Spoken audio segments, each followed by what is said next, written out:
bayi. Peralatan bayi itu 4 kelonceng, alhamdulillah jualan saya laris. Tapi gak iso order lagi, Pak. Kenapa? 70% produk baby shop itu mendukung Zionis Yahudi. Gak iso kulaan mana, Pak? Orang-orang bilang, wah antum gak iso jualan, gak apa-apa kok arani begitu. Yang penting saya punya tanggung jawab di hadapan Allah. Produk yang mendukung Zionis Yahudi gak tak kulak, Pak. Ayo kita boikot. Yang pertama status, yang kedua itu boikot. Apapun itu, bahkan tanamkan di anak-anak kita. Kalau ada produk, baik minuman mau apa, kita boikot. Ajak, share itu di mana-mana, biar agar supaya orang-orang Zionis Yahudi terboikot. Apakah boikot ngaruh? Antum tahu? Data terakhir yang saya dapatkan dari KNRB, lembaga kajiannya itu mengatakan bahwasanya 68.000 perusahaan Zionis Yahudi bangkrut gulung tikar, Pak. Di 3 bulan pertama McD sama pizza itu turun, yaitu 2,5% sahamnya. Kok sedikit? Antum tahu sedikitnya berapa? 87 triliun. Ngaruh, Pak. Mereka itu butuh kita. Mereka butuh kok saudara kita dibunuh. Kalau Anda memaksakan beli produk itu sama dengan, nih Yonis, produk kamu tak beli. Kalau untung kamu tembak ya saudaraku ada dari Palestina. Mau antum semacam itu? Tega antum begitu? Ayo kita boikot. Yang pertama kita bikin status. Yang kedua adalah kita boikot. Yang ketiga adalah apa? Yaitu donasi, Pak. Di sana, Pak, kate kerja angel, Pak. Loh iya. Oh nek gini wah keseng melarat. Di sana bukan hanya melarat, sulit hidup. Antum di sini sak melarat-melarate, insyaallah Pak makan aja mudah, Pak. Wis antum datang di kajian Ahad pagi IKD mesti ana pulurane, Pak. Loh iya, Pak. Di sana sulit, Pak, yang dimakan, Pak. Oleh karena itu donasi, Pak. Kita di antara kita wajib, Pak, antum siapkan spend donasi untuk Palestina. Setiap bulan nih, duitnya 50.000 enggak masalah, Pak. Punyanya 100.000 alhamdulillah, Pak. Punyanya berapa? Intinya setiap bulan ada. Harus diadakan semacam itu. Oleh karena itu, Pak, sangat luar biasa di sana, Pak. Ayo kita boikot. Yang terakhir, apa marah kita atas masjid ini yang dinistakan? Kita harus doa di setiap sujud kita untuk warga Palestina. Kenapa warga Palestina yang kita doakan? Mereka yang senantiasa 24 jam menjaga masjid kita, yaitu Masjidil Aqsa. Ayo, Pak, kita doakan. Sebab baginda Nabi Muhammad mengatakan, ad-du'a'u silahul mu'min. Doa itu senjatanya umat Islam. Ayo, Pak, doa. Ayo, Pak, zikir. Kita khususkan untuk warga Palestina. Mereka itu dalam keadaan terhimpit luar biasa, Pak. Oleh karena itu kita harus marah. Saya kutip ada hadisnya baginda Nabi Muhammad SAW. Suatu ketika ada sahabiyah, yaitu sahabiyah namanya, sahabat perempuan namanya Sayyidatuna Maimunah. Beliau datang ke Rasulullah. Ya Rasulullah, aftini anil Quds. Fatwai kami tentang Al-Quds. Kemudian Rasulullah menjawab apa? Datanglah kalian fasollu. Datanglah kalian, kemudian sholatlah kalian di sana. Kalau kami nggak bisa datang ke sana, kalau kami nggak bisa sholat di sana, apa kata Rasulullah? Cukuplah kalian mengirimkan minyak agar supaya mampu menghidupi lenteranya, lampu yang ada di lenteranya Masjidil Aqsa.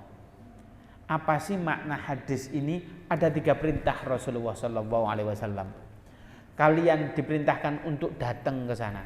Ayo, memikirkan, membayangkan, nabung untuk bisa datang ke sana. Yang kedua, kita diperintahkan untuk sholat di sana. Bahkan sholat di sana itu, Pak, kalau antum tahu, riwayat yang pertama, siapa yang sholat di Masjidil Aqsa, yaitu pahalanya 250 kali lipat. Riwayat yang kedua 500 kali lipat. Itu kalau yang sholat di sana, Pak. Berarti apa? Datang kemudian sholat. Kemudian Sayyidah Maimunah berkata, kalau kami nggak bisa datang ke sana, Kenapa nggak bisa datang? Sebab pada zaman Rasulullah orangnya itu apa? Orang Palestina ini lagi dijajah oleh kaum Romawi pada saat itu, sehingga orang tidak semua bisa hadir di sana. Lalu apa yang terjadi, Pak? Kata Rasulullah, kalau kalian tidak bisa datang ke sana, kalau kalian nggak bisa sholatnya, cukuplah, kata-kata cukuplah, kalian mengirimkan minyak. Berarti apa? Lek gak iso sholat, gak iso sembahyang di kono, berarti apa? Ada penggantinya. Apa? Kirimkan minyak. Apa perlu nih kita iuran beli minyak? Enggak, Pak. Makna dari hadis ini adalah kita diperintahkan yaitu ngopeni untuk apa? Ngopeni Masjidil Aqsa. Dengan cara apa? Ya berdonasi, Pak. Warga Palestina ingin hidup mewah, enggak mau karena menjaga Masjidil Aqsa. Masa sih ada orang yang sudah baik sama antum mudik gitu, rumahnya dijaga sama orang, orangnya nggak antum kasih ucapan terima kasih atau apresiasi apa-apa, ya harus dikasih, Pak. Warga Palestina ini menjaga masjid kita 24 jam dalam seharinya, Pak. Mereka menjaga. Oleh karena itu, ayo kita pikirkan. Di sana banyak laki-laki yang cacat. Bahkan kalau antum lihat, Pak, Palestina itu terdiri dari dua. Yang pertama tepi barat, yang di sini Gaza. Saya tanya, sebelum tahun 45 warga Palestina ini kan 100% milik Palestina. Setelah itu kemana? Ada dibagi-bagi tempat, Pak. Yaitu pertama di Gaza, yang kedua di tepi barat, yang ketiga namanya Lajiin. Lajiin itu di mana? Yaitu pengungsi, Pak. Dulu ada di Syria, di Libanon, di Jordan, di mana-mana. Syria pas ada perang, kemudian apa? Yaitu di daerah Turki. Kemarin baru saja 2019 saya ke sana di Turki. Di Turki itu luar biasa, Pak. Pengungsi Palestina sangat banyak. Pada saat itu saya datang ke daerah Mukhayyamat, daerah pengungsi, di mana pengungsi itu harus apa? Tinggal di situ, Pak, pengungsi itu. Kalau saya berdonasi, ngirim bantuan, semuanya harus dapat, Pak.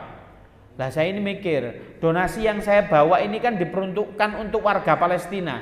Di situ ada warga Syria, sehingga apa? Saya nggak datang ke daerah itu, Pak. Karena apa? Harus kita bagi semua. Apakah duitnya cukup? Cukup. Cuman kalau warga Syria kan amanah dari jamaah ini untuk warga Palestina, sehingga apa? Saya nggak bagi ke situ, Pak.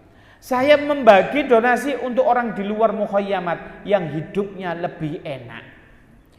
Lah kok lebih enak kok antum sumbang? Antum tahu penaknya bagaimana? Turki itu kan negara yang sangat luar biasa, Pak. Kelas Eropa, Pak. Saya pas umroh kemarin mampir di sana, mewah betul, Pak. Tapi di sana warga Palestina itu di mana? Mereka hidup itu di basement, Pak. Basement. Di bawah itu ada basementnya itu cuma 1,8 kali 11 meter. Lompongan begitu, Pak. Kemudian apa? Orang ini tinggal di situ. Kami membawa donasi ke situ, saya sampaikan.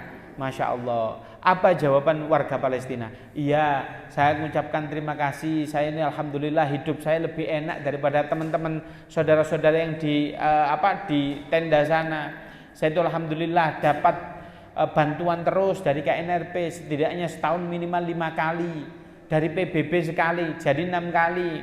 Cuman saya ini nggak bisa kerja. Alhamdulillah anak saya bisa kerja. Kerjanya apa, Pak? Mulung sampah, karena beliau itu kena gula. Anak-anaknya nggak bisa, Pak. Orang ngungsi kerjanya enak itu nggak boleh, kan itu strata kedua di daerah pendudukan di Turki itu.